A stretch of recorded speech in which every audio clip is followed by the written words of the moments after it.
When I think of the actress Ann-Margret, I think of two things. No, not that. I think of, first of all, the film Bye Bye Birdie, which I remember watching as a kid and really liking it, even though I'm really not a musicals guy, but something about it I liked. And of course, the great Mad Men episode, Mad Men being one of my favorite TV shows of all time, paid homage to that film, trying to copy the title sequence. The second thing I think of is the film Carnal Knowledge, where Ann-Margret played quite a different type of role for her. Very revealing, very raw and honest. She was nominated as Best Supporting Actress for that, but didn't win. Now, when I think of the actor John Forsythe, I also think of two things. First of all, growing up watching this show he was on, he starred in called Bachelor Father, which was probably terrible, but in the 50s and 60s, you had 10 channels, so you watched whatever was on. And the second thing I remember when I think about John Forsythe is my mom walking in the room, seeing him on the TV and saying, "Now that's a handsome man." I never really heard that before. I thought, oh, okay, I guess some men are handsome and some men aren't. Interesting. Why do I bring these two actors up? Because they both star in today's film. This is the Kazdoy Closet. I'm Kazdoy. That's my closet, full of all the stuff that I love. And today, a film in which Ann-Margret plays a bad girl and John Forsythe plays a father again. Let's check it out. Today's film is Kitten with a Whip. It's from 1964, 90 minutes long, beautiful black and white. Now this film starts with for some reason, some Psycho style credits at the beginning, a title sequence. I don't know why they did that, but the first thing you think of right away is this looks like the beginning of Psycho. We first see the main character, Jody, played by Ann-Margret, and she's at night and she's running along these train tracks, and these night watchmen are chasing after her. So we don't know what she's up to. She finally ends up on a street in suburban San Diego, and she goes into this empty house, and we find out later that house belongs to John Forsythe's character, and he's a possible candidate for the Senate. His family's away. He's there by himself. And so the two of them are in this house, and complications arise from there. Ann-Margret plays Jody, the troubled young girl. This was 1 year after she made Bye Bye Birdie. I think this was her first starring role. And she was supposed to be, the character was supposed to be 17 years old. And Margaret was like in her mid-20s. So it's kind of convincing in that respect, kind of not. But we can go with that. John Forsythe plays this possible senator. He is the name David. And when I think of John Forsythe, I think the best thing I've seen him in is probably In Cold Blood, in which I believe he played a detective. And of course, people know his very distinctive voice as the voice of Charlie in the TV series Charlie's Angels. This was directed by Douglas Hayes, a man I'm not familiar with, but he did do some classic Twilight Zone episodes. And the cinematographer was Joseph Byrock.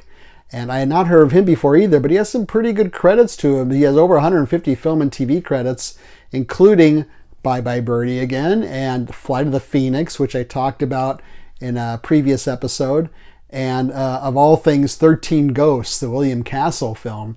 The reason I bring the director and cinematographer up is because they did a very good job in this. I was surprised at how well directed this was, how good it looks.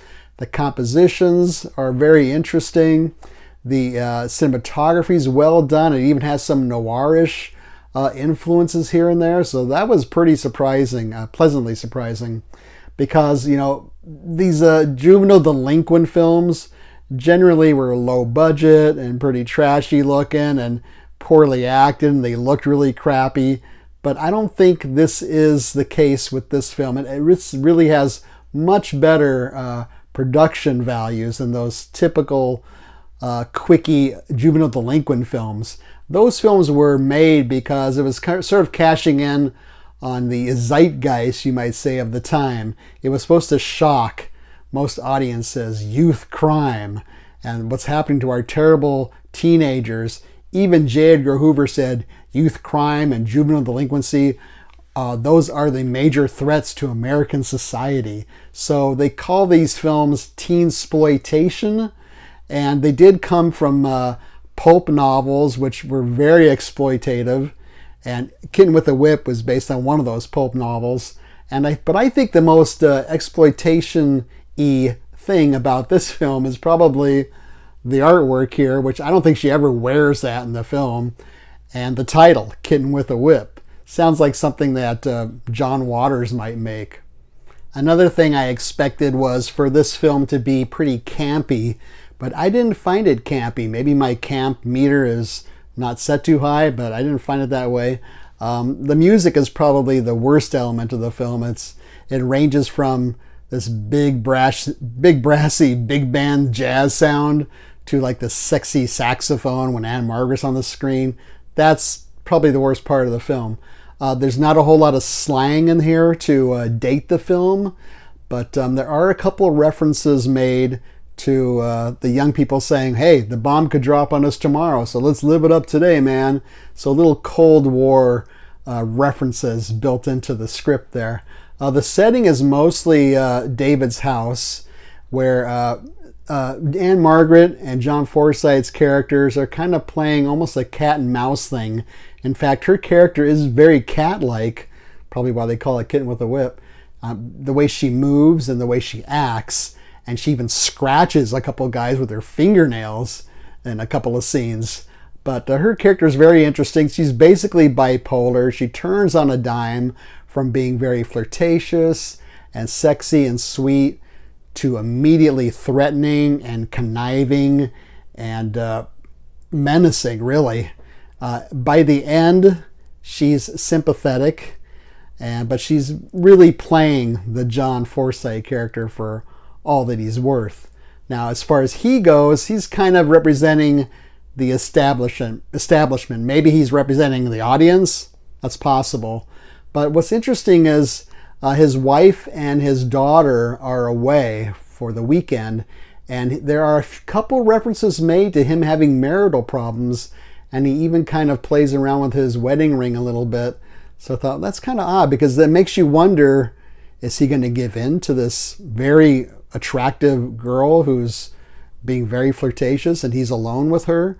And of course, the other thing he's thinking about is his aspirations to be a senator and how that could totally go bad. And she brings up blackmailing him too and crying rape.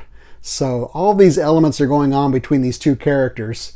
In the end, of course, he makes mistakes too by allowing her to stay there a little bit too long and doing a little bit too much for her.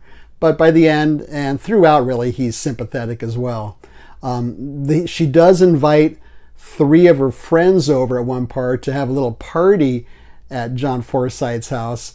And that's made me think of Lady in a Cage, the film Lady in a Cage, which I talked about in another episode, where you have an adult and then the juvenile delinquents kind of running around your house, doing all kinds of crazy things and taking advantage of you while you're kind of a prisoner there. So it had that kind of vibe also. But I enjoyed the film more than I thought. I thought it was just going to be kind of jokey. It really wasn't, to me at least.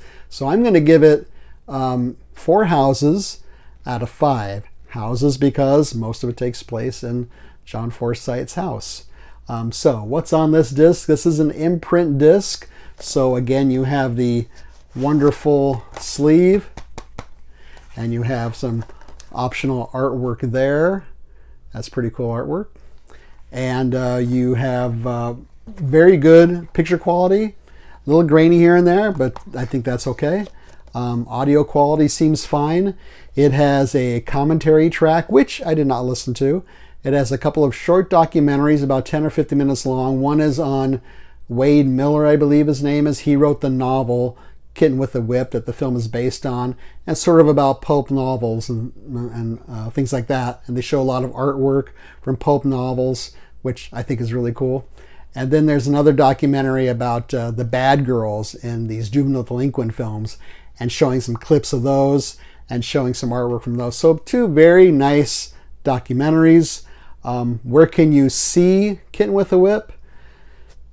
That's a good question. The only thing I saw was YouTube actually has a version of it from Mystery Science Theater 3000. So I guess they thought this film was more of a joke and more campy than I did, because I guess you can make fun of it. I don't know. I didn't take it that way. But otherwise, you can try to find it. It kind of went away fast, and it came back at like a really reduced price. And so maybe it'll show up again. You might be able to purchase this if you want to. So, Kitten with the Whip. Maybe there's some other juvenile delinquent films you like. They reference Blackboard Jungle among other ones. The Wild One is another one about juvenile delinquents and youth crime, the threat to American society. So feel free to leave a comment or suggestion down below here. Leave a thumbs up. Don't leave a thumbs down. Subscribe would be fantastic. We're about 10 away from our next goal of 375 subscribers. This is November 5th right now, so 10 more and we'll be meeting our next goal. Share this with your friends and neighbors. Otherwise, thanks so much for watching. Thank you for subscribing. See you next time.